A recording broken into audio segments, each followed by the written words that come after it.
So I've been seeing a lot of people talking about this on social media, and I want to give my thoughts and opinions on this. There's a lot of people out there saying that the Raiders should trade superstar pass rusher Maxx Crosby, and I talked about this like 2 or 3 weeks ago, but it's unfortunate we have to keep talking about it. The Raiders are not looking to sell Maxx Crosby, even though there's a lot of reports that apparently the Niners are one of those teams that are interested in him. In fact, there was a report even earlier today that the 49ers general manager, John Lynch, said that they are obviously interested in adding a pass rusher before the trade deadline. John Lynch apparently said, and this is via The Athletic, he said, we'll see in terms of adding a pass rusher. I'm having a lot of conversations and a lot of good and productive ones. Again, the 49ers need a pass rusher, and a lot of people are saying the Raiders should be all over that. They should be looking to sell Maxx Crosby to the 49ers. And again, it's wild to me that some Raider fans are actually thinking about trading Maxx Crosby. Crosby just turned 28 years old. This guy's still in his prime. He probably has a good 5 years of just like prime football. And, even as you start coming downwards, you still can play 2-3 more years and have a lot more success than like 98% of the edge players in the NFL. So Maxx Crosby has so many years left where he can be productive for the Raiders. And people are trying to make a decision on moving off of Maxx Crosby based off of one season. Right, the next 7-8 years of your franchise, you're going to basically impact by giving away your best player based off of what's happened literally in 5 weeks. To me, it's wild to think this because coming into the season, nobody was saying to trade Maxx Crosby. So I'm not sure why some Raider fans want to move off of Maxx Crosby, but we have to look at the bigger picture and think long term. Maxx Crosby's already getting the money he's getting, right? Mark Davis has already paid out his guaranteed portion of it. He's getting the money. He's under contract. Nothing's going to change for the Raiders over the next 3 to 4 years in terms of Maxx Crosby and the contract that he's kind of being given. So I don't see why the Raiders would say, hey, let's just move off of this guy, incur dead cap hits, which would be kind of stupid in my opinion anyways, but to incur dead cap hits and then not have that type of pass rusher where next year, maybe get a different quarterback or a different coach, or maybe something changes this year and our team ends up in 4 weeks being a really good football team. It wouldn't make sense for me to trade Maxx Crosby, but again, I just wanted to kind of talk about this because I feel like the Raider fans sometimes might not realize, our pass rush is pretty bad this season. On an overall level, it's not having a ton of success, and without Maxx Crosby, it'd be even worse. There was a year right after the Raiders traded Khalil Mack. It was actually the year they traded him, right? Because I think they traded him right before the season begun. There was a time when the Raiders traded Khalil Mack, and that season they generated no pass rush. It was one of the historically worst pass rushes in the NFL. And the Raiders said, we're going to fix this. We're going to go draft as much talent as we can in terms of like the pass rusher, and we're going to try to get better football players.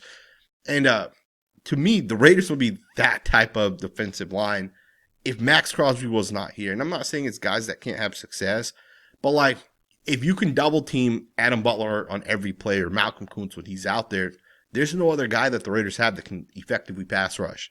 So when I look at the Raiders roster right now, it doesn't make sense to trade Maxx Crosby. Plus, I know some people are saying, hey, the Raiders should just have a fire sale, and they should restart from the bottom up. Not like a half restart, but a full restart. Trade Colt Miller, trade, Maxx Crosby, trade whatever, Jacoby Myers and whatever other defensive player you might have that actually has value. Maybe it's Jeremy Chain, maybe it's some of these other guys. Trade every single one of these players and essentially restart. I think that would be the wrong thing for the Las Vegas Raiders. And, you can look at a team like the Washington Commanders as a great example of this. The Commanders won 4 games last season. 4 games 2 seasons ago. They got a top-tier pick, and they drafted one quarterback that's basically changed their entire franchise. The Denver Broncos, phenomenal defense for the last 6-7 seasons. And they did not say we're going to fire sell everyone. They just continue to try to get their quarterback position right. The Broncos drafted quarterbacks in the first round, the second round over the past couple of years. They brought in Russell Wilson, which they give up a lot to bring him in. And then finally they landed with Bo Nix, and now the Broncos are in a really good spot, right? The Broncos, I think, have one of the better younger quarterbacks in the NFL. For the Raiders, all it takes is for us to just hit on that quarterback position and pair it up with a good offensive coordinator for the team to actually be good. You look at a team right now like the Carolina Panthers. The Carolina Panthers were probably the last team that used this whole fire sale approach, tank 100%, and get all those draft picks. and see what you can build on the other side of that. And the Panthers got their quarterback, but guess what they don't have at this point? They don't have DJ Moore, which they obviously got rid of, one of the league's best running backs, Christian McCaffrey. They don't have those two guys. They got rid of Brian Burns. They don't have him, right? So the Carolina Panthers said, we're going to sell all these different assets that we have, all that to restart. And when they get a quarterback that has a little bit of upside, well, they have no talent left now because they traded all of it away.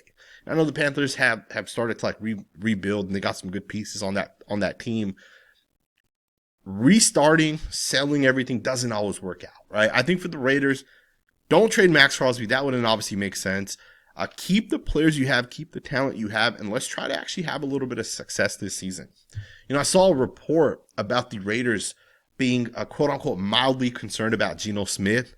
And looking at this actual report, it comes out by ESPN's Jeremy Fowler. He wrote the following. He said, I would classify the Raiders' concern with Geno Smith as mildly concerned, right? That's Jeremy Fowler's words. He said the following: the Raiders know Smith has to play better and soon, but there's no sentiment that Smith is a broken quarterback. So I'm not expecting him to get benched or anything this week. Scouts I have talked to believe Smith has been too late with some of his passes and is relying on arm talent to force throws into tight windows. That's an interesting statement by Fowler, right? So there's a couple different pieces to that. So first, he's saying that the Raiders are only mildly concerned with Geno Smith at this point, which also tells us the Raiders aren't looking to bench Geno. And obviously, I think that's also the wrong decision at this point. I would still give Geno Smith a very minimum of the next 2 weeks.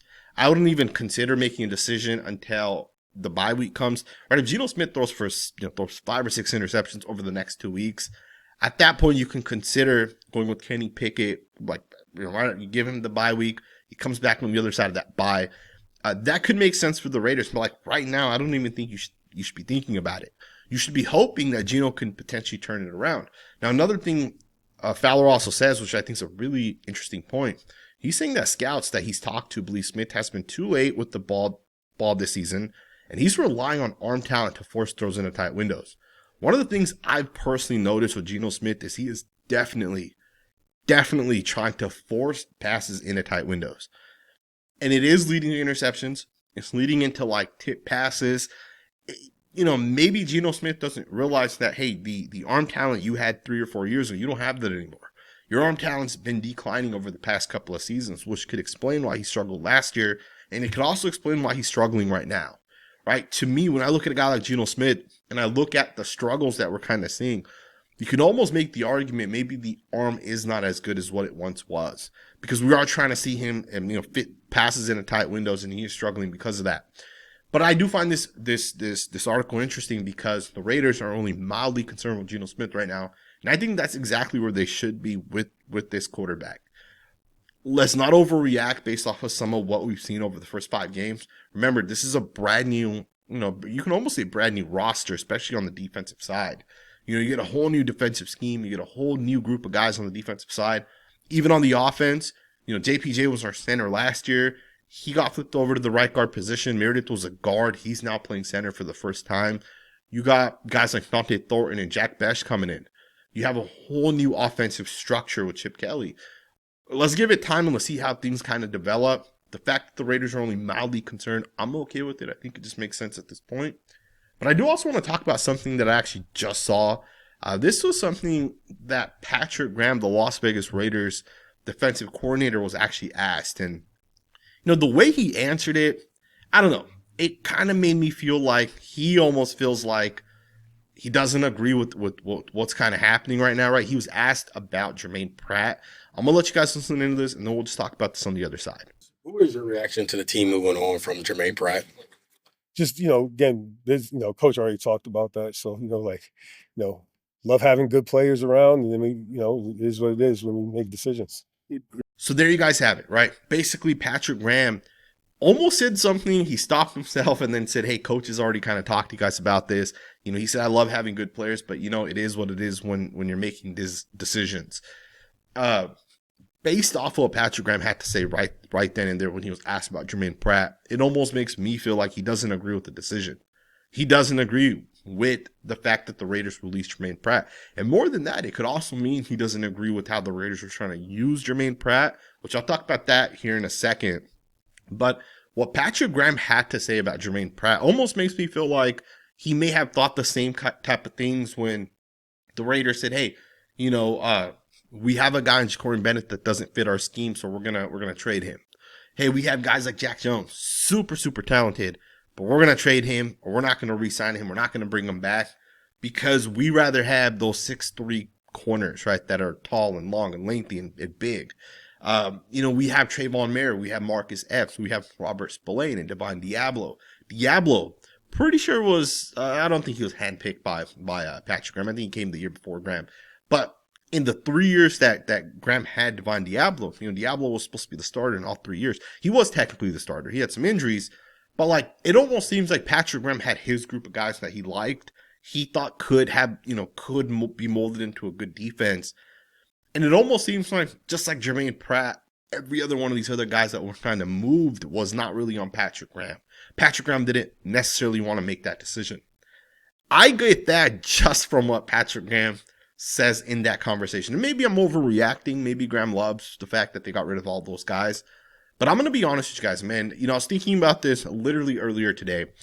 I was thinking about how the Raiders defense in the last 3 years under Patrick Graham, how it's kind of looked relative to this year, right? This year's defense obviously looks a lot different. This year, we're running Pete Carroll's cover 3 scheme, which was something he did a lot in his time with Seattle. It's the same exact concepts here, right? And you can just tell this is the Pete Carroll defense. With Patrick Graham, things are a lot different, right? Things are a lot more modernized. And this is one of the things I was thinking about. How modern was the Raiders defense in 2021 through 2024, right? In the seasons that we had Patrick Graham, maybe 2022 to be exact. But in the 3 years Patrick Graham was the defensive coordinator, how modern was the Raiders defense relative to what it is now? Because what it is now is kind of like a high school defense where you just run one very basic coverage shell, and you're going to run one type of defense out of that shell. You don't run anything else. The only other thing you do run is a cover 4. It's super basic. There's not a lot of mixed coverages and those type of things. To me, what the Raiders are doing on the defensive side now is different than what Patrick Graham did. The players are different. The type of guys that are in there are different. And I'm not saying Pete Carroll's defense can't have success, because it once did have success. But Marshawn Lynch actually said this on the Shannon Sharpe interview that he did. And I don't know when this interview happened, but some of you guys may have seen the actual clip. It was posted on Raiders Twitter, and it's gone viral, right? It has probably 1,000 likes at this point. But basically, Marshawn Lynch was, I shouldn't say talking crap, but he made a valid point talking about Pete Carroll. He said, hey, Pete Carroll had all this success in the early 2010s with Richard Sherman and Brandon Browning and Cam Chancellor, Earl Thomas, Bobby Wagner, all these other defensive guys that they kind of had.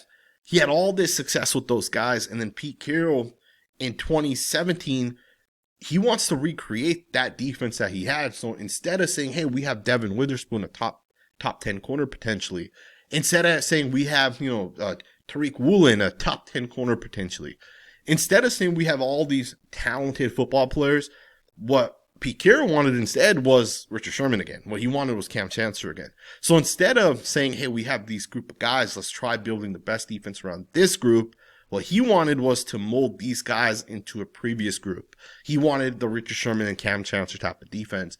And this is Marshawn Lynch talking, right? And I'm paraphrasing what he had to say. But basically, Marshawn Lynch was talking about how Pete Carroll never adjusted to the fact that he has a new group of guys. He's always kind of living in the past. He's doing it again with the Raiders right now. Right now, at least in my opinion, I feel like he is. The cover 3 defense is not the best type of defense in the NFL. The NFL right now is dominated by Mike McDaniel, who is the head coach. Mike McDonald, who is the head coach of the Seattle Seahawks, is dominated by Vic Fangio, is dominated by Mike Spagnuolo and Jesse Minter. These are guys that run cover 2 and cover 4, right? These are 2 shell high looks. Those are the best defenses in the NFL right now. The Cardinals, very similar situation. The best defenses right now are the opposite of what Pete Carroll's running. And it's interesting because I was thinking about this earlier. Patrick Graham ran a modernized defense for the Raiders. And I know we didn't always have a lot of success, but you look at Antonio Pierce from the time he took over, right? Those 9 games. Patrick Graham had a lot of success in those 9 games. It was his defense. He got to run it the way he wanted to. He got to bring in his own players, right? Remember, in that moment, as soon as Josh McDaniels was fired, Patrick Graham made some changes. They benched Tyree Wilson. They put in Malcolm Koonce. They brought in Jack Jones. They made a couple other changes, and this is going to be our defense. Patrick Graham got a little bit more flexibility of how he can run his defense. The Raiders ended up in those 9 games being the #1 defense in the NFL. The following year, which was the 3rd year Patrick Graham was here, which was last year specifically, we had a ton of injuries. Malcolm Koonce tears his ACL. You get Trayvon Merrick out to start the season. Nate Hobbs was out at some point. Jack Jones was out at some point. Corey Bennett was out at some point. Our starting unit on the defensive side never took one snap together last year. Even if you don't consider Malcolm Koonce, the rest of the guys still never took one snap together. And yes, we struggled last year, but we also struggled on the offensive side last year, right? We had Luke Getz, who was a terrible offensive coordinator. But I was thinking earlier today how much better the Raiders defense was last year coming into this year. So when I hear Patrick Graham saying, I love having good players on this team, I know he doesn't take a shot at Pete Carroll, but it almost comes off as to me that Patrick Graham's time with the Raiders is running out. I'm pretty sure Patrick Graham will not be with the Raiders as we kind of go forward. We'll see what ends up happening, man. I hope the Raiders do have success and they find success with the Pete Carroll defense. I'm not a huge fan of it, and we've seen some of the struggles up to this point. Let's wrap it up. This one's going to be a quick one. Ryan McFadden said that Raiders tight end Brock Bowers is not practicing today. He has missed 4 straight practices since last week. As you guys know, man, it's really, really, really unfortunate. Brock Bowers has the PCL injury at this point, and he is now headed to probably not playing for the Raiders. Now, he hasn't practiced. He didn't practice on Wednesday. They didn't practice again today, which was Thursday. So he's now had 2 straight practices where he did not practice. And last week, he did not practice on Friday or Thursday either. He practiced in a limited fashion on Wednesday, but for whatever reason, the Raiders decided that we're going to just not play him at this point going forward, even though we used him the wrong way and forced him to play with this PCL injury. I think it's the right thing not to play Brock Bowers. I think he should just rest until he's healthy. Even if that means these next 2 games he doesn't play, or these next 3 games he doesn't. It is what it is. Let the guy get fully healthy. Ricky Pearsall, the San Francisco 49ers wide receiver, has the same exact injury as Brock Bowers. He has a PCL injury. The Niners did not force him to play last week. In fact, he had the injury, I believe, 4 weeks ago. In that game was the first game it popped up. 2 games ago, they decided, hey, if you want to try playing, you can. He said, I'll play. At some point, he felt like it wasn't right. They didn't force him to play the rest of the game. They let him come out. He played like 2 quarters, and then he hasn't played since. He missed the half of that game, right, the second half of 2 weeks ago. He missed all of last week, and he's trending right now not to play again this next game. He hasn't practiced yet. So, to me, that's how you manage the injury. Let the player decide if he's healthy. If he's not, keep him out. Let him rest up. Let him get right. Even if it means you're going to lose a couple games, it is what it is. Who cares, right? We care about the player long term. Given Brock Bowers like 22, 23 years old, he's going to be here for the next 10 years. 1 or 2 games does not make a huge difference. But he did not practice, so he's most likely not going to play against the Titans. And, we're not going to talk about the Titans in this video, but if you can't beat the Titans, the team that struggled the way it's kind of struggled, and then they beat the Cardinals this past week, so they're technically 1-3 at this point. If you can't beat the Titans, you have no business beating any other team, right? Truth be told. So we'll see what ends up happening. Let me know what you guys think, man. What are your guys' thoughts on the Raiders up to this point? Would you guys trade Maxx Crosby? And it's crazy. That's where this video kind of started. It's kind of went all over the place. But let me know what you guys think, man. Would you guys trade Maxx Crosby? Would you guys, let Brock Bowers sit as long as he wants? What are your thoughts on Geno Smith? Kenny Pickett is a guy that some people have said we should potentially go forward with. Once Chip Kelly has the offense like fully tuned in, I'd be okay with that. Because you never know what a quarterback change could potentially do. So we'll see what ends up happening. Let me know what you guys think in the comments below, and I'll see you guys next time with another video.